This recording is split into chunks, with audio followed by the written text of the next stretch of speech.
Hey friends, welcome to the Johnson City Living Podcast, where we learn about the people, places, events, and flavors that make Johnson City a lovely place to live. I'm your host, Colin Johnson, with the Colin and Carly Group and Keller Realty, and it is a beautifully cold day here. It's March, and it was snowing this morning, so you never know what you're going to get in East Tennessee weather. It's just crazy, isn't it? Yes, yeah. I missed the spring weather from last week. Yeah, it was like 85 degrees last week, and it's 25 this morning. Yeah. It's snowing, so it's crazy. But I'm here with Besiah Fahngon with Kaifa events. Kaifa Kaifa events. events. Sorry, No, my you're tongue is good. getting twisted this morning, and it's too cold, I guess. So I'm excited for you guys to learn a lot about her. I'm excited to get to know you as well, because we haven't met each other until this morning, which is really cool about the podcast. I get to meet great people all the time. So welcome to the podcast. How are you doing this morning? I'm doing good. Yes, it's cold. I don't do cold weather. I'm with you. I'm a summer baby. I don't do cold weather. Yeah, but Carly, we like it warm. Yes. We like it warm. Okay, first things first. Johnson City Living Podcast. What is your favorite thing about Johnson City? Favorite thing about Johnson City? Let's see. I would say the community. I would say the ability to just make those genuine connections. Yeah. That's really what I preach about Johnson City. Traveling to other places, I do see where it's a little harder to get into certain spaces, a little harder to talk to people. And here, people are so down to earth. Right. They're so willing to help, and they come from a genuine space. Yeah, So I agree. do appreciate that. The people over and over and over. Mountains is number 2 answer, but people's number 1 all the time. Yeah. So Mountains are good, too. yeah. So tell us, the audience, a little bit about you. Where were you born? Where'd you grow up? I was born in San Francisco, California. Okay. So a long ways away from Long ways away. My parents are Liberians. Oh, cool. So, we ended up moving from San Francisco, California, directly here, and I've been here ever since. So that was when I was about 4 Okay. years old. Been here since. Yeah. So you've been here a little while. Yes. So you kind of grew up in Johnson City. I moved here when I was 5. Okay. And so, same deal. I grew up here. There's been a lot of growth. A lot of growth, for changes. sure. Yeah. Okay. Did you go to school here? I did, yeah. So I went to St. Mary's, actually, and then Science Hill, and then ETSU. Oh, now, where'd you get your degree in from Science Hill? Or from ETSU? I'm actually getting it currently. Oh, cool. It is in interdisciplinary studies. So I started in public health, actually. Okay. And then realized, I just had a really good passion and talent for marketing. I didn't want to start all over. So just merged the disciplines, and interdisciplinary studies was born out of that. That's cool. Tell me more about interdisciplinary studies. Yes, so that sounds new to me as an old guy. In the interdisciplinary studies, I would say it's really more so finding commonalities between different disciplines. Okay. And being able to really utilize that to apply to your professional life. Just mean when you go into the workspace, you already know a little bit about what that looks like, what professional development is, and really pushing yourself to develop as a person. So a lot of my coursework right now is really learning about my passions and what I want to do in life, and then creating a roadmap out of that. All right. Well, let's get into it. What are you passionate about, Besiah? I am very passionate about connecting with people, or at least seeing people connect with each other. Yeah. That's something that I grew up seeing within the Liberian culture. We're very, very good at putting on these lavish events, but in general, we're very good at connecting with one another and being able to support each other's needs through that way. So just growing up and seeing that, I love doing that for other people. That's cool. Sort of how I stumbled into what I do now. Yeah. So tell us a little bit about your event business and kind of what you're doing currently, and then what you're looking to do in the future with it. Okay. Well, it's been a journey. Yeah. I had been doing it for 3 years, basically planning events for businesses. Okay. How'd you get started? Did somebody say, "Hey, I need an event planned," and you're like, "I'll take care of that"? I really kind of stumbled into it. Yeah, that's how most of it happens, I think. Let's see. While I was in college, I joined this National African Student Association, where they bring African student organizations from across the nation together. And I think they're currently sitting at 200 chapters nationwide. Wow. That's cool. Yes, yeah. So it was really fun being able to be in that space, but specifically they need a lot of marketing. And so, I'm coming from a public health background, but my ability to plan events really came from where I grew up. I grew up in that space of planning events. So for me, I just thought it was natural. I'm like, well, right, everybody does it. Market an organization. If you're going to market yourself, create an event. Yeah. let people get to know you more. So I created events for them. That's how I really started. And then other businesses started to pick it up that I was doing that. Yeah. They're like, hey, I need You did a a group networking event. Yeah. So I was working with businesses from here. Like there's one in New York. There's one in the UK that I've worked with. There's all over internationally. I was able to work with organizations to create their events. And I realized I wasn't getting paid. Kind of need to make a little money while you're, I was like, hold on, wait a minute. That's more of volunteering until you get paid. Volunteer thing. The amount of hours I was putting into it, and then suddenly realizing like 2 years in, oh wait, this is the thing that people do. So I decided to create a business out of it. Yeah. So I really had to sit down, do a lot of thinking because I never started a business. Right. Did a lot of research and decided to go with an LLC. So I created the LLC, actually consulted with a lawyer about it to make sure all my T's were crossed and I's were dotted. And then launched last year, January, here locally. And from the moment I launched, meaning I didn't really know where to go to find my clientele, which is business owners here in Johnson City. Yeah. So I decided to just pop up at a networking event. And from that one networking event, I got my first client. Look at that. That's awesome. Yeah, so from there, it's just been tumbling. I didn't realize how much of a gap I was filling in the area. Yeah. And you're going to school. Yeah. So you're a busy young lady. Very busy. Yeah. Well, do you have any like time for fun, or you love just doing what you do so much? It's kind of like fun. I do love what I do. What's Like your- I was just from Asheville recently. I do like traveling, but specifically here, let's see.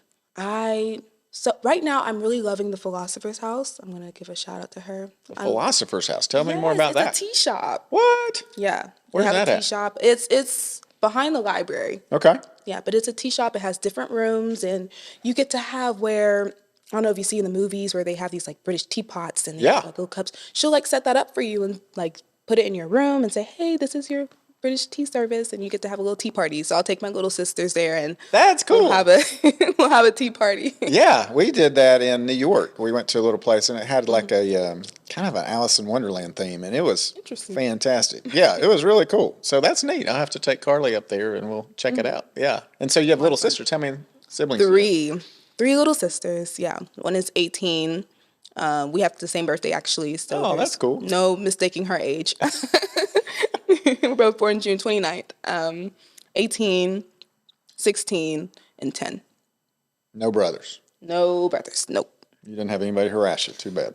No, my dad wanted You want some but- brothers. Yeah, yeah. he wanted like. He loves you guys though. I'm sure. Yes. He's like, yeah. So tea parties with your sisters. What else do you like to do for fun in Johnson City? Let's see. Well, That's a new one. I hadn't heard that, so that's great. Our listeners will be like, "Hey, let's go check out the Philosophers." yes, yeah, tea party. Yeah, Yeah, she's that's amazing. Let's see what else. I guess if you're setting up events, it's kind of like you're making parties, and that's you get to go to them too, probably. It is along the same lines, isn't it? Yeah, you're there. Yeah, and so you're getting to party a little bit, probably. So that's probably some fun. Do you play any sports? I used to. Yeah? I used to play soccer, and then I had a brief stint in softball. Okay. Softball ended because I got hit in the head with a bat. So like my career ended that day. Yeah. You're like, no, thank you anymore. I'm not built for this.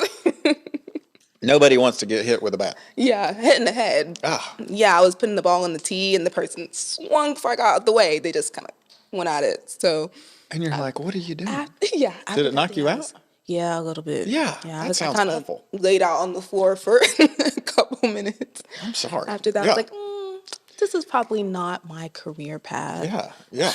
So let's talk about your events planning and like where are you headed with that in the future, you think? Like, what do you see yourself putting on the Grammys one day? Why not, That would be right? fun. Yeah, that would be kind of fun or a lot of stress. It would be. But for me, I really love what I do, so it's not as stressful. I want to see more creative events. Okay. So what I'm doing, well, what I was doing last year, I was doing a lot of networking events, Okay. which I love. I love networking.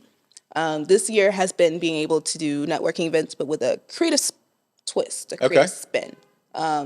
And I really love that pathway. I love being able to bring that to this area and see people connect in that way, just through, when I say creative, I mean Yeah, talk to the listeners a little bit about like what what does this event look like, so that we hopefully have some people who are listening that want to hire you, because that would be the goal, right? We'll get you a gig or two out of this deal. Sure thing. I love seeing entrepreneur festivals. I've been getting more of a feel of what that looks like for something here. Let's see, fashion shows. I've done a couple fashion shows and would to do more of them here. Okay. And then let's see, networking in terms of doing things that are more festive. Okay. I mean, we can be serious. We can have professional events, but Sure. for instance, my first client that I had, instead of just creating a networking event for him, his name is Neil Bose. He's with Oasis Senior Advisors. Oh, cool. We did a cookie decorating Oh, yeah, that'd be fun. as a networking event. Yeah, so we decorated some cookies, and he gave a box and had his logo on it and everything. And even the place that we chose was a brewery. Oh, brewery. nice. To the word. Yeah. So doing things like that where it's not just a strict networking event. It's okay, we're doing cookie decorating. Everybody come and let's decorate cookies and have a good time and really talk about, what it is I can do for you. Yeah. Yeah. So I really love doing that, and I want to do more. Okay. More of those things. So, like, if let's say Mitch with Maypop Media says, "Hey, let's put on an event. Like, let's just like workshop it right now for him." Okay.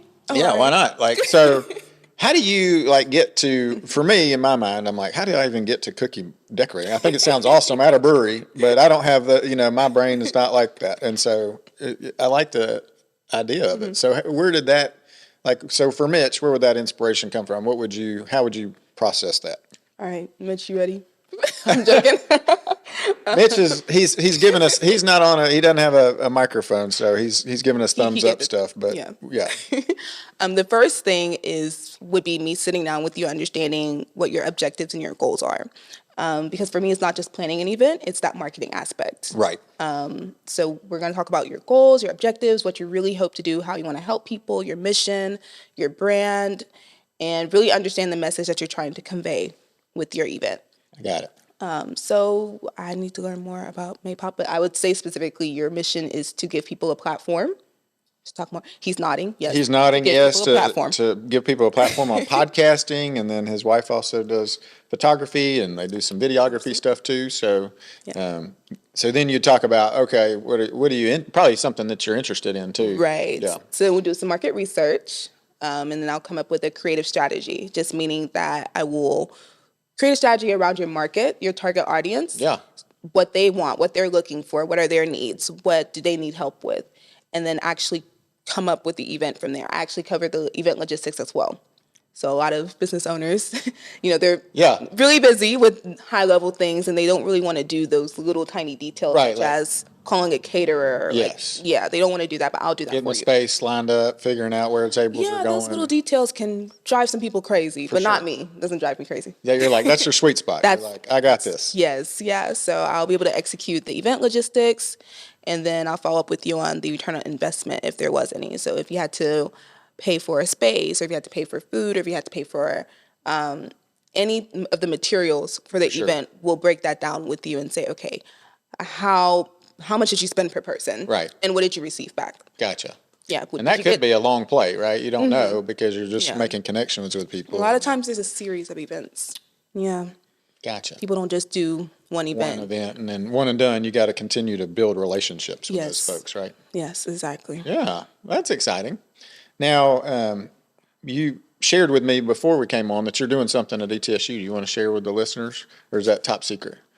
Well, it's not top secret anymore if it's coming out Friday. Next Y'all Friday. gonna cut this part? If it's coming out next Friday, it won't be top secret. So I'm working on a reality show with them currently to find their new mascot. That's cool. Yeah, so that's been a lot of fun. Yeah. Just coordinating the auditions, because we decided to do auditions and film them and release them. I think that sounds like a lot of fun. We'll also have a launch party where the contestants get to play charades, so that'll be a fun event as well. People are invited. As well as the contestants will be going through an obstacle course. Yeah. They'll be having a lot of fun, but the final contestants will be revealed at the concert that they're having, the ETSU concert That'll be cool. in April. Yeah. Yes. Has that been one of your? one of your favorite projects you've done? I'm not going to be partial. Yeah. Not to be partial, but that is one of my favorites. It's Yeah. been so fun working with ETSU. They're an amazing team. Tell me, as a student currently there, I went to ETSU my freshman year and then went down to UT because it was a lot like high school because I went to University High. My wife went there and got 2 degrees from there. But it's been a little while, right? And so we toured the campus the other day for our 16-year-old who's looking to potentially go there, and it's changed a lot. What are some of the things as a student, like perspective now, that you love about ETSU? Just because we're hoping Christian kind of goes there, maybe stays close, which is nice. And we've got one at UT in Knoxville, but I just thought it was neat. So what do you love about ETSU? Well, in terms of favorite spaces or just in general what they're Just general, yeah. Like for you, why are you there? Like would be a question because there are 1,000 other colleges you could have gone to, right? That's very true. Yeah. But I think for me, the biggest thing about ETSU is, again, the sense of family. Like even the team that I'm working with now with ETSU on this project, they're amazing. They are absolutely amazing people. It's such a great environment to work in. Yeah. You can tell that they genuinely care about what they do and the message that they're sending about higher education and how people can really thrive in this area. I think the whole message for ETSU right now is going beyond the classroom and going beyond your studies in order to achieve great things. Yeah, So, and impact people and like to Yes. connect with people, right? So it's Yes. all about connecting with people and Yeah. helping change their lives. And that's what we love to do too. We love to just meet people. How can I help you? How can I help Mitch? I think we're created to help each other. And Absolutely. there's that drive. And like when you do it, you just feel a sense of joy that doesn't, I don't think I think it just is what we're created to do. So congratulations on you helping people find, bringing joy to people's lives too, for sure. That's essentially what I do. All right.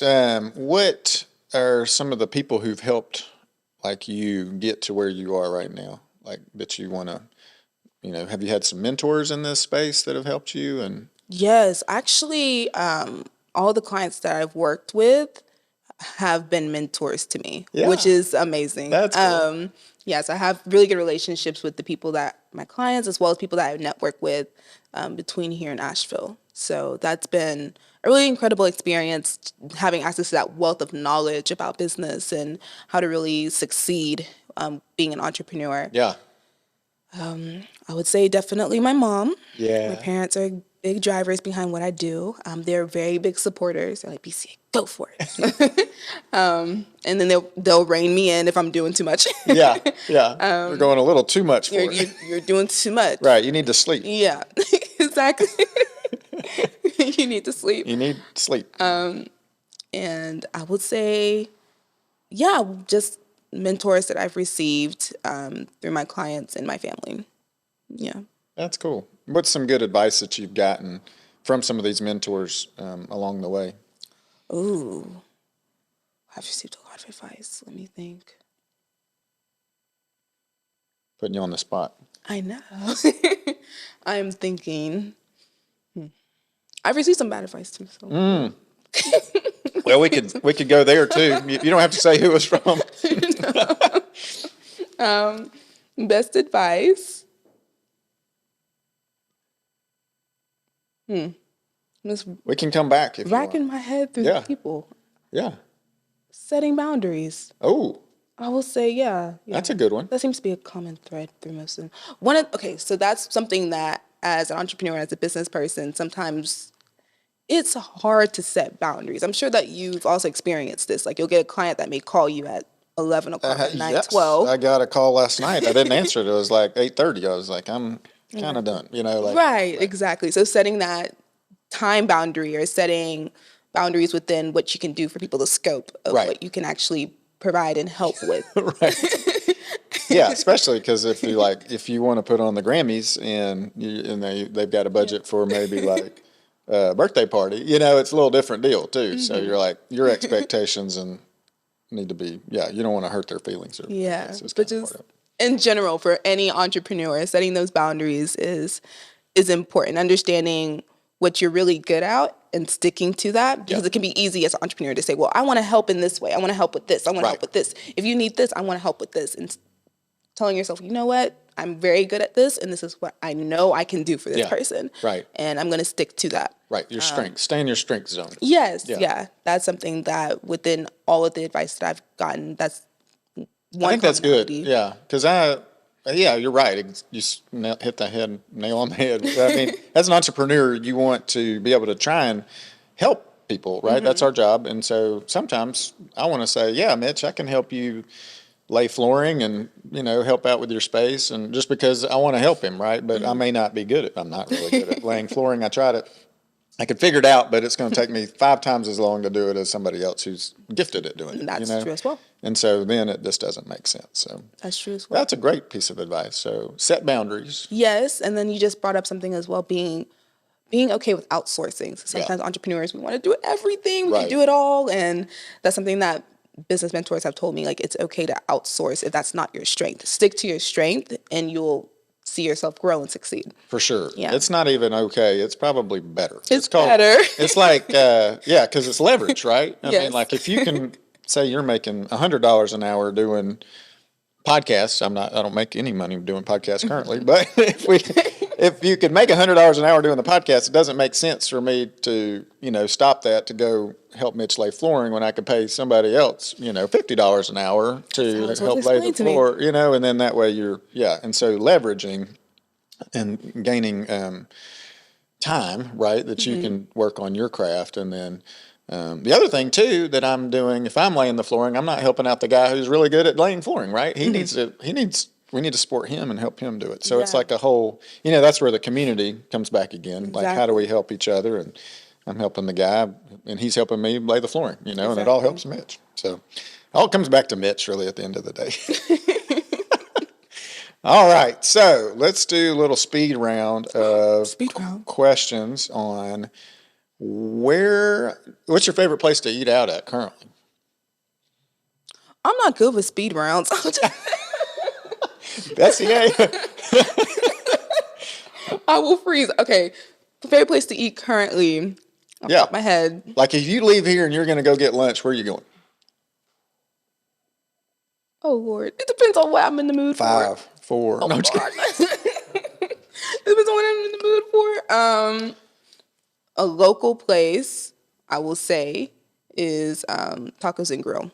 Tacos and Grill. Yes, they have the best tacos. Is that over off Princeton? The best tacos. Yes. Yes. Yeah, Tacos and Grill. Right by the car wash and the dog grooming place. Yes. Yeah, and a laundromat. Like, it's all right there. I've never been there, but tacos are good.